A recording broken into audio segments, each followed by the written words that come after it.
and or then move into a bigger home. Like these are, and like the people who they're just increasing expenses instead of thinking about like saving and investing so that you can make better decisions. Half of us don't know. Like if you check this, just Google, do the statistics of how many Kenyans save. You'll be so shocked. Kenyans don't like saving. We are spenders. We spend, blow the money. Yeah, we get especially the money. Us Somalis as well. We're big spenders.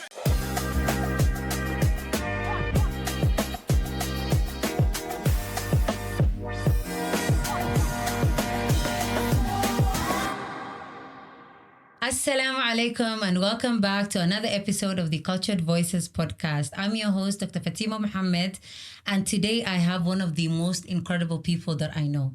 Farhia, do you know how excited I am to have you as my first guest? I'm actually humbled by that. Oh, mashallah. How are you? I'm good. Alhamdulillah. So let me introduce you guys to Farhia and tell you who she is, okay? So Farhia Jama is an advocate of the High Court of Kenya, managing partner at Jama and Mumbi Advocates, and a lecturer at Strathmore University with expertise in tax law, commercial transactions, and business structuring. She has supported startups and SMEs across Africa. As founder of Holby Training Solutions, Wakili Global, and ILM, she has trained and supported over 70,000 entrepreneurs in business and legal literacy. Girl. Mashallah. Honestly, I every time, since I met you, I keep on telling people about you, and I'm like, you guys, I know the most incredible woman who does so much in such a short time. Because you're so young, yet you've achieved so much, and so I'm sure so much more to come. I mean, can you please tell us a little bit more about yourself, or just add a little bit of something that maybe I left out? I don't think you left out much, but my passion has always been to serve people. And all my businesses were developed out of the challenges that people go through. So every time I went to do something and I saw that there's a challenge, I believed that no one should ever go through that kind of challenge.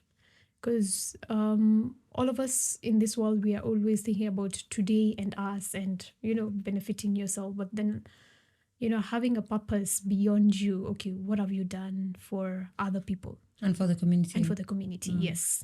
So every business idea that you see, I either went through the challenge, someone close to me went through the challenge, or I saw a problem.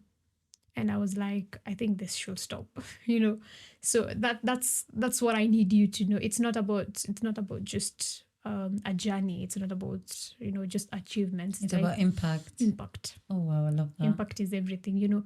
What legacy are you leaving behind? What are you doing for people? Yeah. I love that. So today's topic is the role of financial literacy in building sustainable businesses, and I'm sure this is like a little nutshell of what Holby Training Solutions, one of our companies, actually does. So I would like you to tell us what actually Holby Training Solution does, and what gap did you think was in the market that you thought Holby Solutions would fill? So when I started Holby with this passion, like everyone who's known me for being a lawyer, they know that entrepreneurship is a core passion, like something that I live for, wake up to, and that's what builds an entrepreneur. It's what do you love?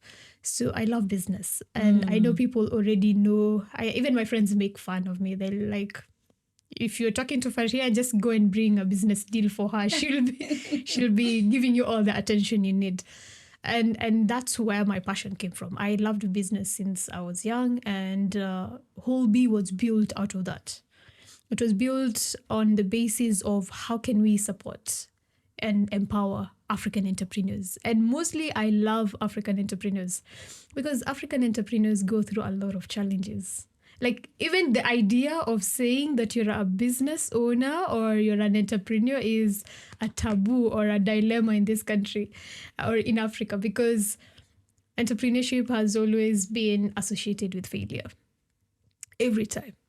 And even with my career journey, if you've noticed, I had to make sure that I have all the proper paperwork. Why was I doing that? It's because entrepreneurs have been conditioned that if you've not made it to the proper schools, then entrepreneurship is your journey. That's how African entrepreneurs have been conditioned. Yeah. So when we started the Holby Training Solutions, we wanted to change and empower African entrepreneurs to get the right information, right support, right guidance. And once you have all this information, then money can flow. So that's how Holby started way back in 2018, right when I was finishing high school. Wow, Actually high school, but it used to be another business idea, another business name. Then that passion of high school was just transformed, or it, morphosized to now what is called But the passion is still the same. Before, it used to be called TDC 254, like it was a teen diary crew. So we used to call it Teens Diary Crew. Yeah. So I used to be very passionate as a teenager about business, but then through a lot of things, entrepreneurship was not a thing at that time. You're like, go to school, go finish medicine. You're a doctor, so you will understand. Go be a lawyer. Every African parent will always tell you, finish school. Go to school and finish. Entrepreneurship is not part of a career. Even in school, it's not taught as a course. It's That's only taught as because it's actually seen as like less than. Yeah, it's actually taught as a by the way. And even the degrees around that, like BCom and all that, are not taught by passionate entrepreneurs. I think entrepreneurship needed a change. So I needed to change the narrative around entrepreneurship, redesign Africa's entrepreneurship to be a bit smooth with less challenges. You don't have to fail within your first 3 years. So most of passionate entrepreneurs fail within the first 3 years. You can know a business trajectory by understanding their first 3 years. Either they collapse after the third year, or before even the third year, they're already out. And that's how we started Holby. Wow. No, that's very interesting to think about, because I feel like a lot of, especially in our community, a lot of young people are pushed into being these big professionals, which is not a bad thing, but also, like the way the rest of the world see entrepreneurship as the be all end all, like, that's what the people always look into. So they later on, they want to own their own businesses and do something on their own. But for us, we feel like either like the failures or people who've not that well educated are the ones who are entrepreneurs. Yes. So now non-literates, basically the ones who never gone to school are the ones who go for entrepreneurship, because the society has conditioned us to think that if you've not gone to school, entrepreneurship is your pathway. And the same way every other country embraces entrepreneurship right from the onset. Yani, a young Chinese kid will be trained on business when they're this young. But an African entrepreneur will be discouraged from the business. And instead, like, go learn something and be an employee. You were already conditioned. And it's not your fault. Yeah. It's not your fault. But it's the education system, it's the environment, the society you grew up in. And so I think that narrative is changing over time, because now entrepreneurship is being hyped on social media. Now there's a digital transformation. But then again, do we have the right tools and also the right ecosystem to set you up? That's now where we come in. We think of ensuring every entrepreneur doesn't get discouraged. They grow. They have the right systems. They have the right legal support. They have the right information. I told you one of the issues that we have is between you and the other person is the information you have, knowledge and exposure. Yeah. So it's not like someone is, the way you've read the bio, someone will be like, how come, why did she start? It's because I had info. I had good exposure before. And you could see problems where you knew you could do something about. Yes. Yeah. But someone else was not, did not grow up in a place where they can do that. So you find that that's already a gap. Yeah. But how long will that gap be, Why can't we all get the same information, the same way you go to school and get that right information? Yeah. Oh, that's amazing, and I feel like that's something we should all look into and maybe think about, like why. Like I feel like when you have the right knowledge, Yeah. and then just something clicks in your mind, you're like, how that come? makes Like sense. Yeah. So, anyways, before we go into deeper, let's go back into the topic of the day, which is the role of financial literacy in building sustainable businesses. This is for you guys, especially entrepreneurs, and just kudos to anybody who's an entrepreneur and actually took that step and started something that they were passionate about. So please, Farhia, tell us, what does financial literacy actually mean? And why do you think it's important for not only businesses but also us, in the personal side of it? Yeah. Before even I comment on that, congratulations to every entrepreneur for taking that first step and jumping into the pool. That's it. Yes. I think every entrepreneur needs that pat on the back. Like, that's really important for every entrepreneur who's listening, who's going to watch this. I think they will feel happy about it. So financial literacy. This is one thing I'm very passionate about. I'll just give you a bit of a heads up on why financial literacy is important for everyone. Financial literacy and financial IQ is basically the information you have on how to make money, how to sustain money, and then how to multiply money. So there are only 3 stages in every business, apart from just business. Like in your personal life, if you do not have these foundational steps, like you just don't know how to make money, you don't know how to sustain it, and you don't know how to multiply it, you will always be in a rat cycle. So financial IQ is something that so many people lack. And that's why so many people are stuck. And why are you stuck is because you don't know where to start from. You just don't know how people make money. If I sat down and if I vouch for anything to ever be taught in school, and I want you to just figure out, why do you think today you're a lawyer, you're a doctor, you're whoever, whichever career you go in, the main aim is to make money. Yep. To survive. Yep. To live and to eat. Whether you're this professional, whether you wear all these suits, it's just to put in the make bag. Money. Yeah. Yeah, it's all about the bag. So why is it not taught right from the school? Why are you not taught how to make money? Then now teach me how to become a doctor or become a lawyer, So we find ourselves struggling is because you don't know how to make the money. For us entrepreneurs, every problem we see is money. Yeah.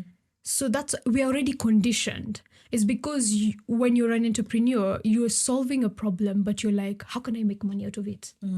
So once you start thinking about that, it means your financial IQ is increasing. So I'll give you an example.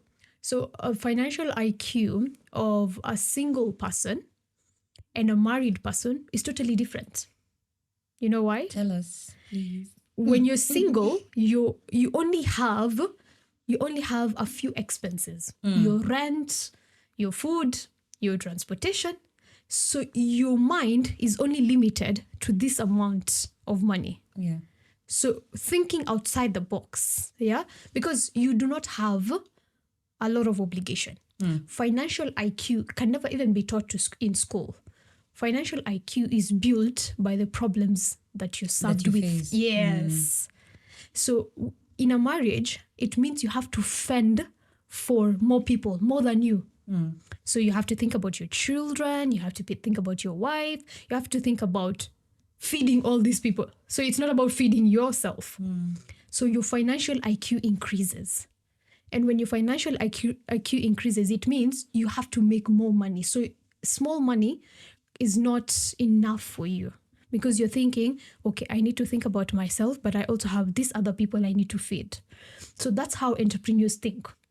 Entrepreneurs have been built to feed others. So when I was growing up, I used to ask my dad, why are you waking up early at 8 a.m. to go to work? So you can just go at it in any time. Yeah. And the first thing he's like, 100 souls are relying on me. Wow. So every entrepreneur thinks like that.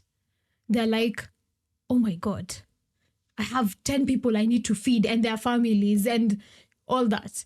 You know how much pressure that is? Like, you can't even sleep. How do you sleep? Because you're like... No, you're already putting a pressure on the entrepreneurs. Yeah, like, but you see, that's how they are built. Yeah. And it means they can take that That's pressure. what gives them the motivation, like, to move forward. And that's what keeps them at night. Yeah. Because it keeps them awake. They have to figure out, I'm not feeding myself. I'm feeding so many people and their families and their children. Yeah.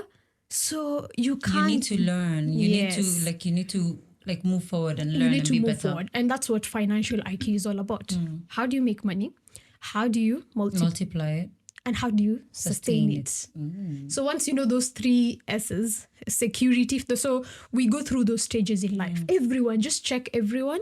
They go through, they are either in their survival stage in life, either they are in the sustainable stages, or they're in their scalable stage. So when you're in your survival, it means you can barely meet your needs. So you're still struggling. Yeah.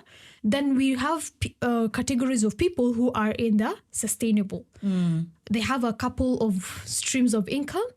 It means they just need to top up a bit, but their bills are sorted. So they're not worried about their bills and whatever. Then now we have scalable people. Now those are what everyone knows them as rich or wealthy. That's the word. You maintain and you move ahead. They multiply. They have already made the money, but they're just multiplying and increasing their asset folds and all those things here. So that's what financial literacy is about, and that's why financial literacy is important for entrepreneurs. Because in simple terms, like, you can't sustain a business if you don't have the right financial literacy or financial IQ for your business.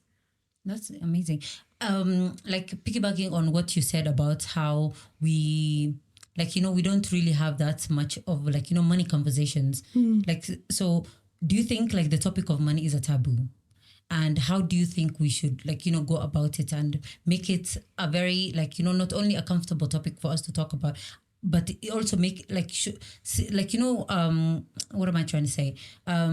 Show people that it's actually important for us to discuss money, not only in the tables in the boardroom, but also at home, I'll answer that question with asking you another question. Yeah. Because how many times have you ever talked about money with your family or your parents? None. Did they teach you how to make money? No. And that's how every African home was built.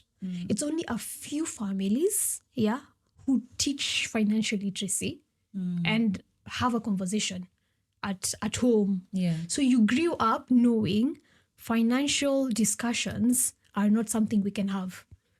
Even with your friends. Will you go to your friend and start talking about? Yeah, no, you guys, that's not the topic. Please, let's not get into that. That's too serious. Yes. It becomes uncomfortable. It's why is it uncomfortable? It's because you grew up in an uncomfortable environment. But if I want you to just go and visit maybe Dubai. I'm telling you, everyone is talking about money, like, see how many millions they're making and all that, and you're like, whoa, okay. For you, it's gonna be a shock, because for them, it's a normal, comfortable conversation. I can go to you can even go to a restaurant and they'll tell you, oh, people make money like this. This is how they do, and they even give you tips and tricks. This worked for me. This didn't work for me. But we've grown up in a situation where financial discussions are not, very comfortable. Normalized. Yeah, they're not normalized. And even if they're normalized, people feel like you're bragging. Yeah, like when now you're no longer humble. Yeah, like, why are you talking too much about? Yeah, it's their insecurities being projected. Say on alhamdulillah and be quiet, right? Yeah, just keep quiet. So you can't have that kind of conversation. And financial literacy should be a norm. Like, you should discuss. Like, for now, even if you had a few coins here, I'm telling you, you wouldn't even... We normally hide even you like hide this. it, Let people not see, because we've grown up, we've been told there's witchcrafts, you'll be, The kapakuilen. If today, that is like when somebody will look at you in an evil eyes, And then if you go to Shags today and you bought a new car, is Shags the first place you'll go? Why? Because you don't want people to see you, right? So it looks like an embarrassing thing. Like financial achievement is an embarrassing thing. It means so many people will be in those cocoons that they feel bad or embarrassed about financial discussions. And when we have financial discussions, someone will be inspired. Someone will work harder. Someone will be like, oh, I need to achieve better. Yeah. We will be comfortable growing and not despising someone who has grown. I mean, if I found Dr. Fatma grown in a certain financial sector, I'll be like, okay, by the way, can you teach me about it? Tell me How to make money. How did you get there? But do we even act? If today you met a most important celebrity, will you ask them how they made the money? No. Half of those people are never asked how they made the money. They're asked, what do you have? What do you own? Which cars do you drive? And I'm sure they would love to, like, they would love to share. They, imagine the people who have the money will love to share with you. They'll tell you, this worked for me, this worked, but they never ask that. Which books did you read? How did you get here?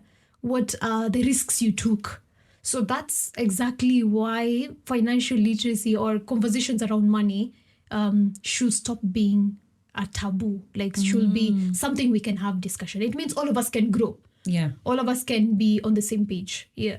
If you guys do not have a notebook and a pen, please get to it because mashallah. So I wanted to ask, what do you think are the common money mistakes that young people make, and how can we avoid them?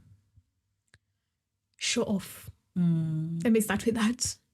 You know, when you're young, the Prados, you want to the V8s, you know what, the you want big to cars. fit in big girl purchases, and so I used to say this the first time when we met a couple of young people. Even when I was I'm not saying that I'm not still young, but even when I was young, I'll make the same financial mistakes. Once you're done with school, you get your first salary. What's the first thing you buy? Your first car. Your first car, and you have to show your friends, and sometimes you have taken a whole huge, debt on it. Yeah.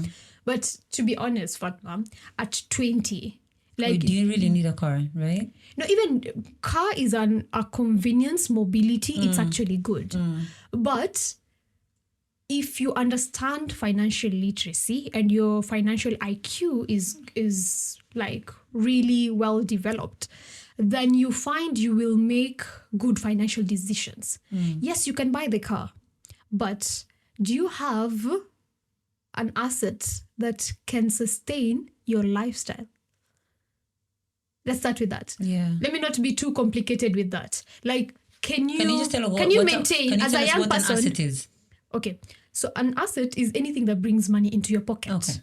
So if today I got my first salary and I bought my first car, am I able... Remember, when you buy a car, there is insurance, there is fuel cost, there is maintenance, there is repairs, whatever. All those are costs. As long as you're a young person, first invest in assets that... when I say assets, means anything that brings money to your pocket. If today you bought a car and you put it on Uber and you're making more money now on it's it, an asset. That's an asset. If you bought the car and you're unable to pay for your own fuel, and if it there's a Kenyan joke that says at the end of the month, people don't drive cars. Absolutely not. Why do you think?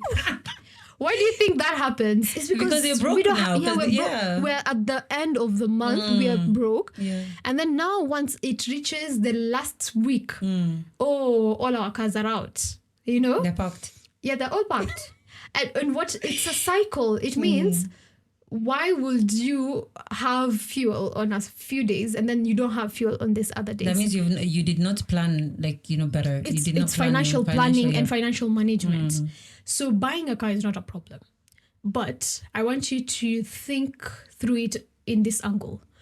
Some of us, as a young person who's trying to, make it, we think, we have to be in a certain lifestyle. And with Instagram and social media, we want to be seen. Yeah. And then we get into financial debts we get into financial challenges. So you find yourself buying, the car, you buy, things that do not make financial sense because you want to fit into a certain category. So those are the financial mistakes people do. So go to school, get a job, get the first money, buy a car, and then move into a bigger home. I feel like these are and like the people expenses. They're just increasing expenses instead of thinking about like saving and investing so that you can make better decisions. Half of us don't know. Like if you check this, just Google, do the statistics of how many Kenyans save. You'll be so shocked. Kenyans don't like saving. We are spenders. We spend. Blow the money, yeah? We get Especially the money. us Somalis as well. We're big spenders. We're the worst people. Yep. Because all the malls are full of us. Yeah. All the restaurants. Baka, they have statistics. They're like, we know you guys want to spend your money. Yeah. So just come. Yeah. So they're ready for you.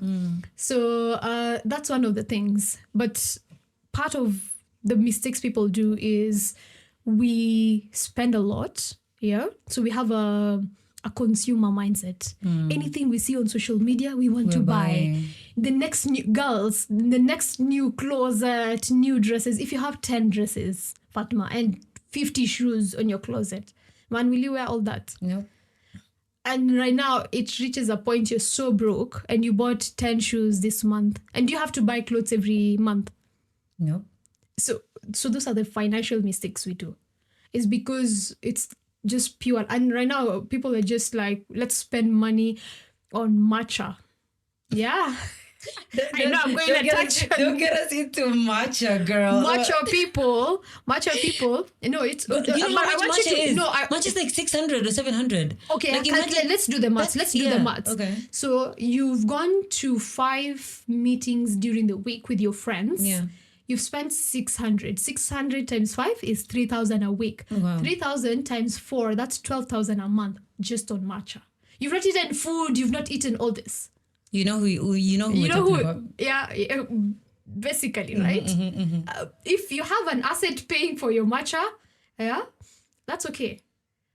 You're actually way ahead. But some of us, it's a huge expense and people don't really think about it. Even the coffee you buy. Yeah, even the coffee. 300. Yeah. It's small amount, but calculate how much you spend on. Yeah. Yeah.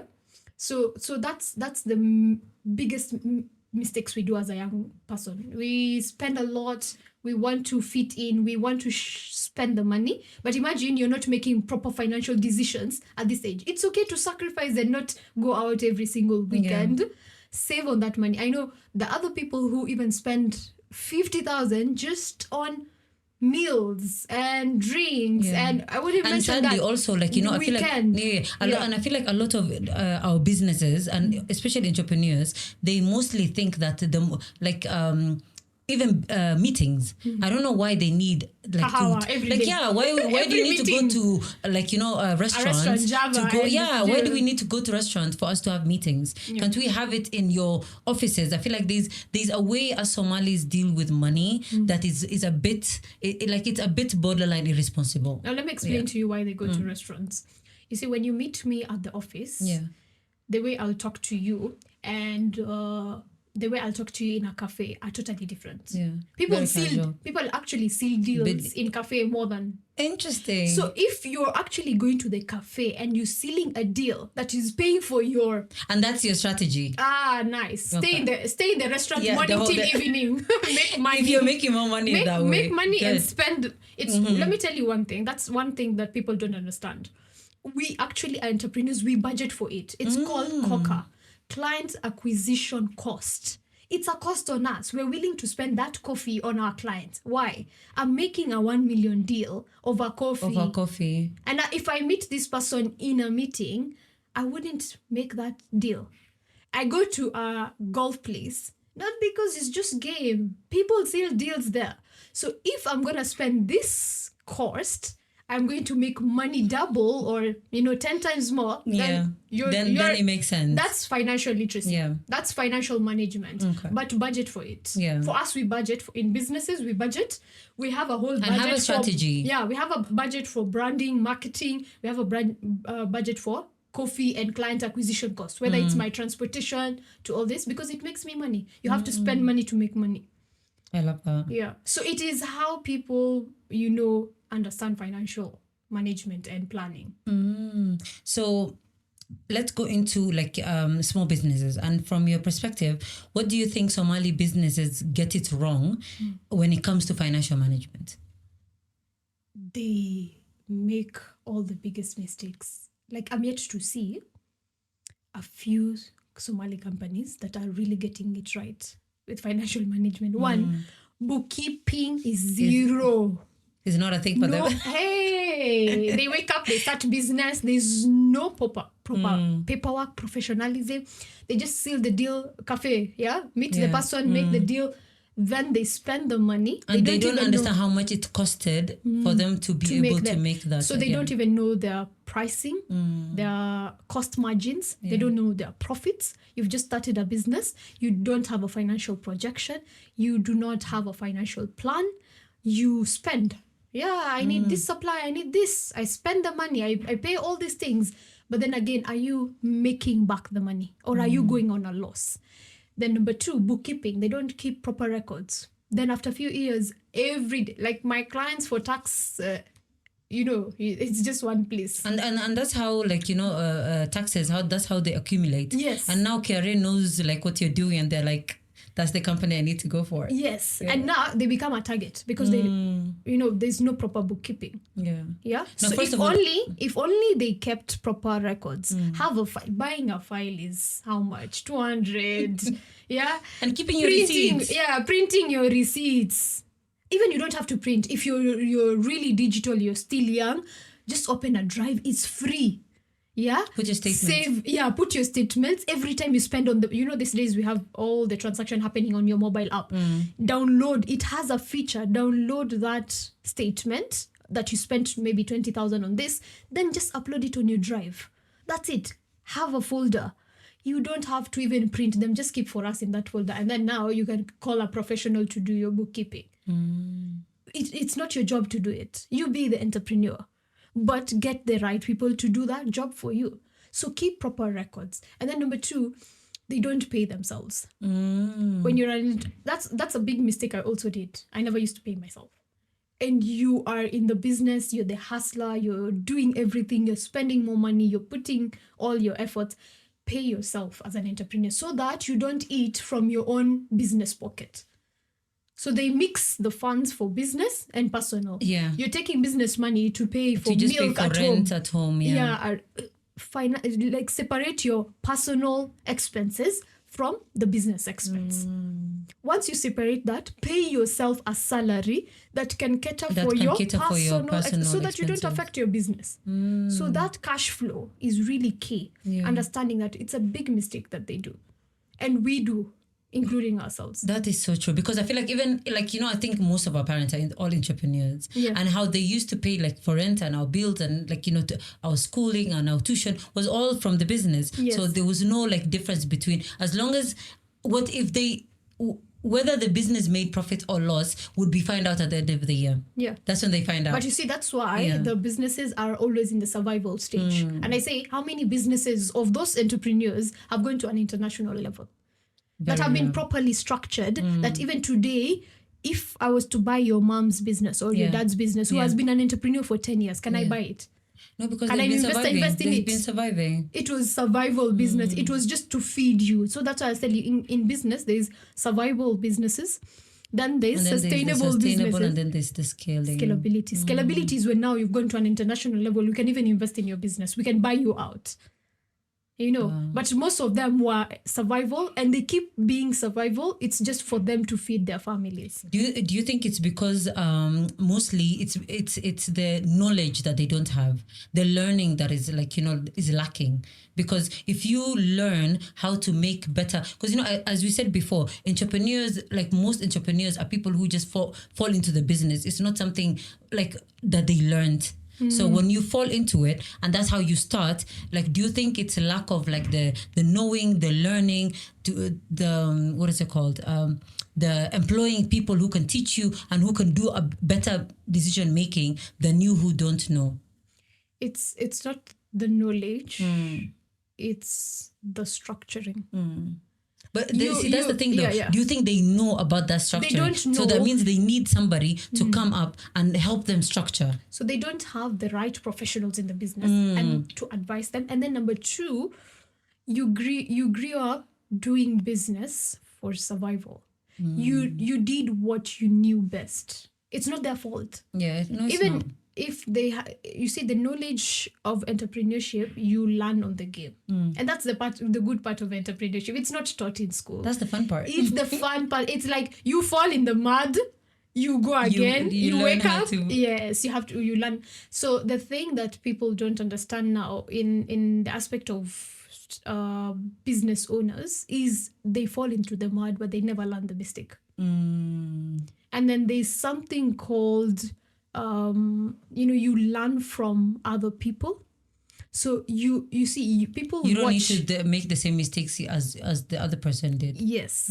And that's it's actually a very it gives you a proper for example, if I have someone who has gone ahead of me, I get to learn from their mistakes. And so you find like people like Alibaba, by the time they were doing business, he's like, go look for all the failed people in business. Then don't repeat the mistakes that they did.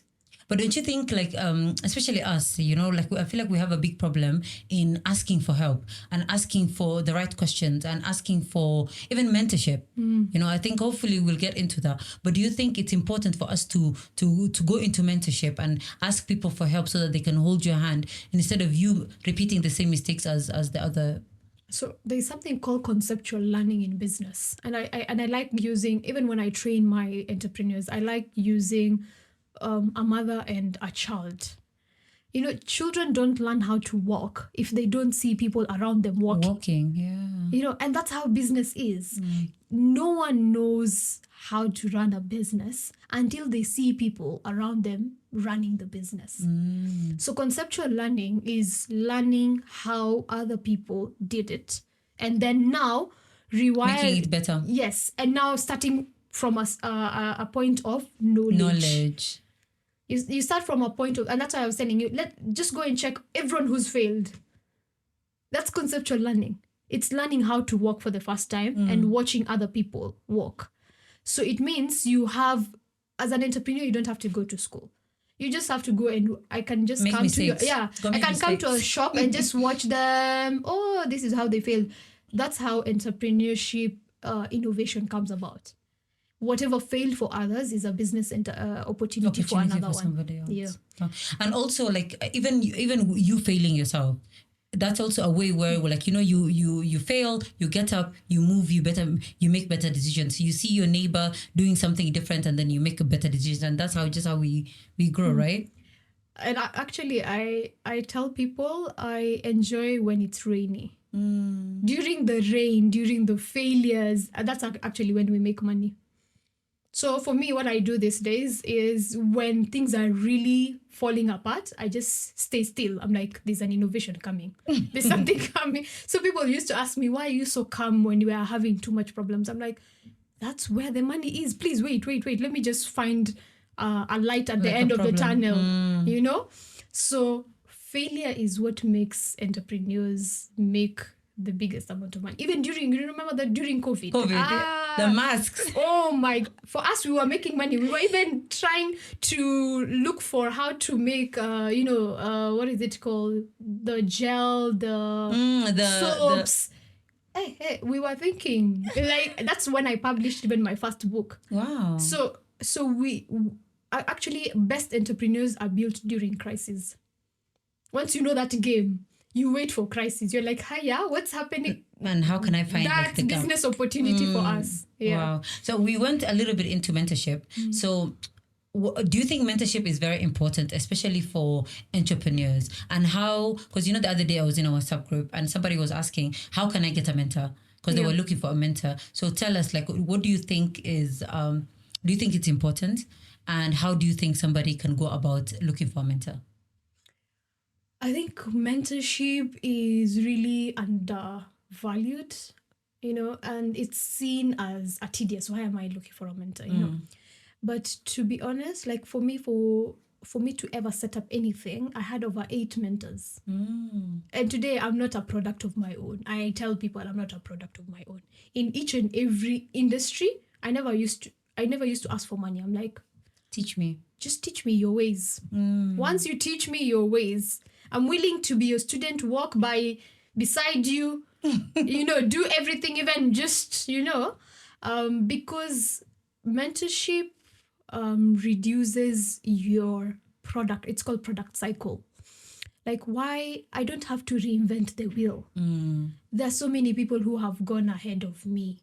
They have already done it. That thing has worked for me since law school. I never used to even read in school. I'm like, okay, see, there's a second year ahead of me. There's a third year. Okay, tell me what you did. Yeah? Okay, this is what you did. Then I just replicate. Mentorship is everything. If you are an entrepreneur, be humble. Just wake up and ask for help. Be open to learning. Yeah, be open to learning. Ask for help and say, okay, guys, I want to start this. I don't know where to start from. And listen Help down me. and keep quiet. Don't even start talking. Entrepreneurs love talking too much. So they don't listen. The moment you listen to people, they'll tell you the mistakes, the challenges. Mentors now reduce your cycle. So you actually go faster. So in my achievements, I didn't achieve this if I didn't have the right mentors. The right mentors will be like, okay, I started life this. So my first mentor was when I was working at the UN. So there was my former boss who was Scottish. So I just went to him and I was like, okay, if you were to be in my age at this time, I am 20. What's the one mistake you don't want to repeat? And he told me, one, you do not have to be the best in the room. And you need to create a problem to create an opportunity. And he's like, so many Africans look for jobs and opportunities, but then again, they don't even have the right skills. And that's exactly the lesson I carried forward, and even in Holby, I started training. So if I didn't hear from him, these are the mistakes people do. And I was like, okay, you made a mistake. Tell me your mistakes. So I used to write down all the mistakes that people do. I'm like, they're like, okay, at your age, there's nothing we did, I started discovering myself at an older stage. So I was like, okay, fine. Okay, I need to discover myself earlier. Right now and do whatever I need to do now. So part of that is mentorship. That's guidance. So learn from people's mistake, talk to people older than you, ask people who have been in the space earlier than you, and ask for the right help. They will give you a more Kenya in Kiswahili. Like, that's a roadmap. So you won't have to struggle. You will be able to, you're like, oh, someone made this mistake. Someone did this. You grow through that journey. That's amazing. Yeah. So before we talked about record keeping and why they, a lot of Somali businesses a bit struggle with that. What do you think is the solution to that? How do you think entrepreneurs should look into, and when do you think they should start bookkeeping? Right from the day they thought about the idea. Wow. Right from the onset. Just open a file, keep your receipts. There's nothing, you don't even need to learn accounting. You don't need to learn all this. Yeah. Just save your receipts. Yeah. Even from the transport to food. Even before you register? Yeah. Okay. That's where a lot of money is spent on. Yeah, because before you start, you that's how you... register a business, yeah. That's cost. Yeah. You've hired someone to do the fee business. That you give the to the cyber lawyer. guy. Those are costs. Yeah. People assume these are not costs, but these are business costs. Yeah. So before you become an entrepreneur, in law we call it you're a promoter. You just have an idea. Yeah. But remember, when you're a promoter is when you spend a lot of money. That's when you inject money into your business. That's when you inject, a lot of costings and all this. You find yourself spending too much setting up. So those setup costs, do you have to recover? As a promoter, you can recover that money. If today I invested in your business, yeah, and you had recorded all those receipts, do you know an investor can pay you all the money back? What? Like all the money I put in Holby, in the financial record, there's a part called the director's injection. And that's what you put before you actually started the company. Business, and it's called promoter Okay. fee, promoter fee, I can recover when I'm selling my company. But if you didn't have records, now who tells you that information? That's your own cost. You think you wasted money by just setting up. Yeah. If I'm to sell today Holby, I'll recover promoter costs, all my injection, and I'll double it, because when I started my business, I spent maybe 200,000. Yeah. When I'm selling my business, that's millions. That's how I recover that. That's interesting. And then recording and ensuring your idea is intellectual property. You have registered for it. Because today we are selling IP, intellectual property. The fact that you're very smart and you came up with an idea, you never know who wants to buy your IP. I'll give you an example with Nakumat. When Nakumat was going down, the one thing that they remained with is their name. That label is called the blue label. Yeah. Do you know how many millions or billions that thing costs? Did they sell it? No, they actually shut down. Okay. But they actually sold it. They sold the name? Because you see, no, the name, the if label. they were to sell even that, they used to sell, because it's an IP, intellectual property. When the founder was starting, before, it used to be called Nakuru Mattress. Yeah. It changed from Nakuru Mattress to Nakumat. You see? Yeah. And now that blue label was the main asset that Nakumat had. So when their business was expanding on all that, so that's one of the intellectual property that they own. So you can sell your intellectual property you can just be a millionaire just because of your name. Your ideas. Yeah, your ideas and name. That's it. Yeah. But many entrepreneurs don't know that. So they don't preserve, they don't keep these records because they don't know the value of it. Now you understand why structuring is very important in a business here. That is, I'm actually learning a lot. Mashallah, tabarakallah. So, so tell us what, Holby Training Solutions. Now, what you do is actually train entrepreneurs to not only from the get-go, right? From the start of the business, and you hold their hand. Yeah. So give us a rundown of how, if somebody wants to start a business, how would they approach you, and what would you do for them? So basically for us, how we were built is we walk through the whole journey with you. So our entrepreneurs, when they come for training, there are different stages. We know this is an early stage entrepreneur. So they're in the ideation stage. We know the ones who are in the middle-sized companies, those ones need just advisory. Then we know those companies that are already on a high level, big, medium-sized companies. For them, we just do structuring, investment guidance, and all that. So for us as Holby, our job is to grow through the whole journey with you. Today you come to me, you want to learn about entrepreneurship, we do the training for you. Tomorrow you need legal support, you'll always come back to us. The next day you need tax advisory, you will. So we give you a business support services. And the business support services, from the onset, from the training, we build your foundation, we let you go. We know you'll survive. When you have a challenge, our entrepreneurs have access to come back to us. This worked for me. I don't know what's happening. I think I messed up somewhere. Sometimes when they fall, they fail in a business, they come back to us. They have a chance because they have an ongoing membership with us. Then now we offer them legal support. They're like, okay, by the I'm making this decision, I need KEB certificate. I don't know they come back to us. Because we have the connections, we can get you. And that's why when you're asking me what are lawyers for, but the lawyers are the people who are the most connected networks you need. You don't know someone in this field, we're like, hi, how are you? It's a phone call for us. They're part of our clients. You need a connection to someone else. That's why many people tap into, legal spaces, because they know you have your clientele. So we walk through that whole journey. We advise you on taxes. We advise you don't make these mistakes. These are the repercussions of this. So they come back for advisory. So clients put us on retainer. Basically the whole year, we are standby. They call us in the middle, I have this challenge. Yeah. This is the crisis. What do I do? And we guide them. So that's what we do as Holby. We grow through the whole journey with you. That's I didn't actually know, honestly, that there are actually companies that could do that. And that's what has been missing all this, because entrepreneurship is not a one day thing. Yeah. It's a whole lifetime journey. You just need someone to be there for you the whole journey, and that's what our outfit is. Because entrepreneurship, you have a lot of challenges. We had one of our trainers, they were selling chicken and stuff, and then through market competition and challenges, they will come back. They're like, okay, I tried to still deal with this angle, but my chicken business is not picking up on this. What do I do? They come back for advice.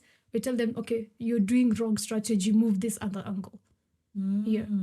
Okay, let me ask you this. As a professional, like as a person who's like a medical doctor, and they don't have businesses, but they have some money somewhere, and they're thinking, what can I do with this? Is that something that you also like give solutions for?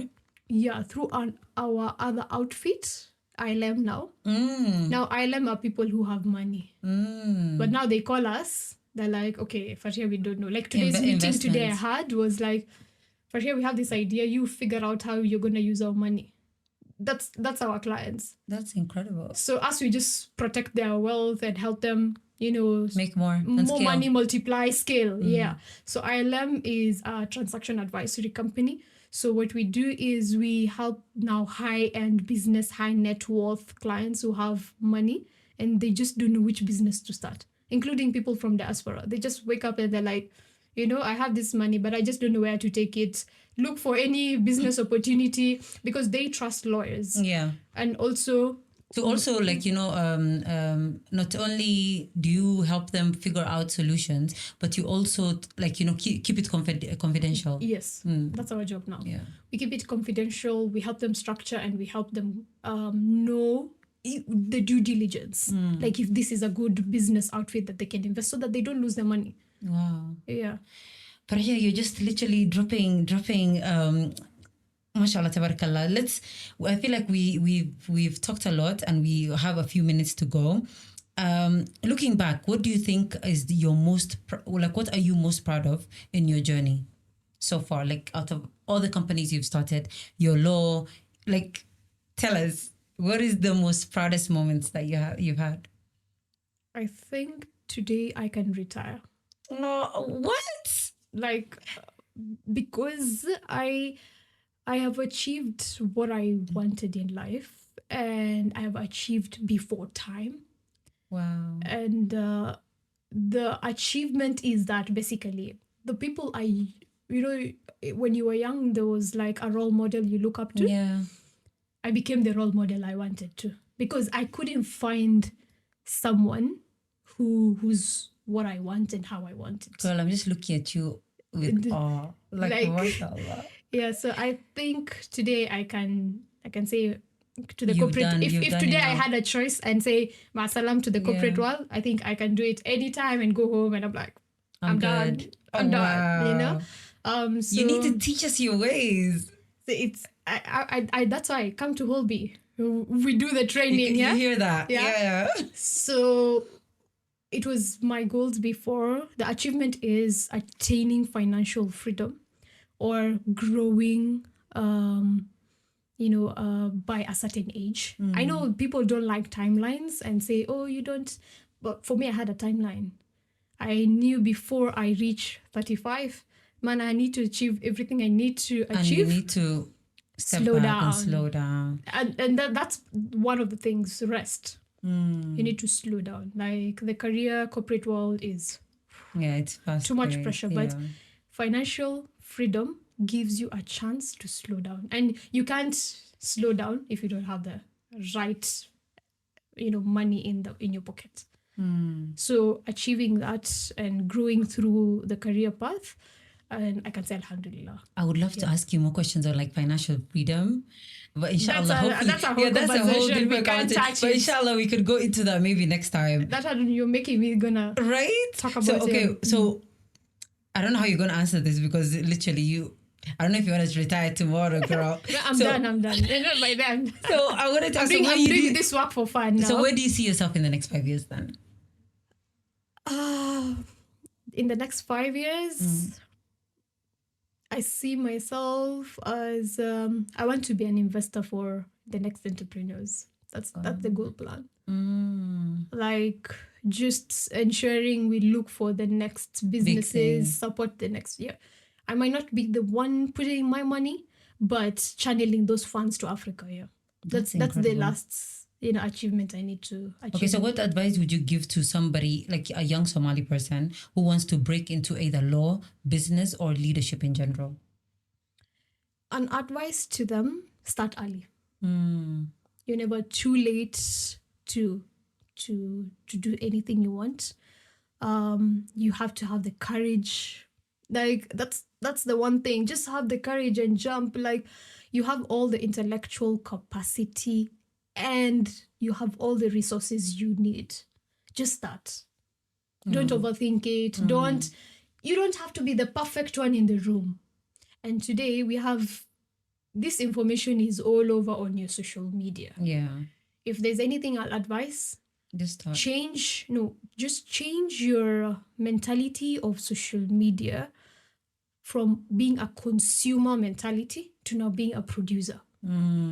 Stop consuming everything on social media and pick what you need to know and what you want to see. And now not even just also filter what you want to see, and then also now create and produce things for social media. Why? That's how you make money. Now social Because media is when you're a consumer, it means you're spending money. You're making other people money. Make money, yes. Why don't you now change and flip and make yourself money? Build a brand, build a name, and you don't have to. Right now I think we're going to an era where the school and the education will be available on our phones. Just go to YouTube School. Whichever business you want to start. Like that's a whole academy. Wow. Yeah, just go online and just Google. And learn. Yeah. So if you could go back in time, what advice would you give yourself, like younger self? Rest. Like Girl, you're like a different breed. In the midst, like I know someone else will want to hear another thing. Yeah, like go, rush. Yeah, go. Money is actually made when you are calm and restful.